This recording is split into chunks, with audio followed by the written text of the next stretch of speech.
இஸ்ரவேல் ஜனங்களை அது வெட்டாந்தரையில் வழிநடப்பதை போல வழிநடக்க செய்து அவர்களை துரத்தி வந்ததான எகிப்தியரை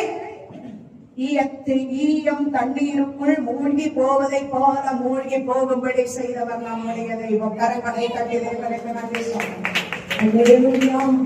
ஆண்டவரை நம்புகிற பிள்ளைகளுக்கு விரோதமாய் வருகிற சகல சக்திகளையும் அவர் அழித்து போடுகிற தெய்வம். அல்லேலூயா. அவர் எதிர்பார்த்திராத பயங்கரமான காரியங்களை செய்கிற தெய்வம். தாத்தாரையும் அபிராமின் கூட்டத்தாரையும் பூமியை அல்லேலூயா ஆண்டவரை தொழுது கொள்ற ஜனங்களுக்கு விரோதமா பேசுறவர்களை பூமியை பிளக்க செய்து முழுங்கி போட்ட தெய்வம். அல்லேலூயா. அவர் பயங்கரமான காரியங்களை செய்கிற தேவன். தண்ணீரையும் அல்லேலூயா பூமியையும் இரண்டாக பிரித்தவர். அல்லேலூயா. அல்லேலூயா.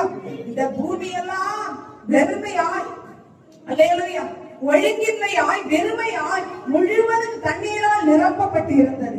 அந்த பூமி எல்லாம் ஒரு பக்கமாய் 3 பக்கமாய் ஒதுக்கிவிட்டு அல்லேலூயா ஒரு பக்கம் மக்களுக்காய் வாசம் பண்ணும்படி கொடுத்தவர். அல்லேலூயா.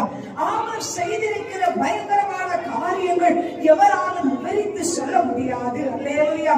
அவர் சொல்றாரு என்னன்னா, கர்த்தாவே உமக்கு காத்திருக்கிறவர்களுக்கு நீர் செய்கிறவை ஒருவர் கண்டதும் இல்லை, நீரே அல்லாமல் உலக தோற்றம் முதல் ஒருவர் கேட்டதும் இல்லை. அல்லேலூயா.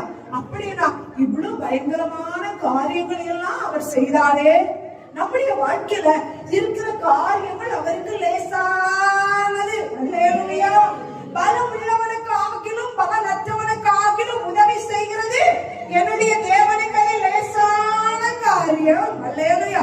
அவர் சொல்றாரு, ஆண்டவரை நம்பி இருக்கிற தேவ ஜனமே, உனக்காக அவர் ஆயத்தம் பண்ணி வைத்திருக்கிறதை ஒருவர்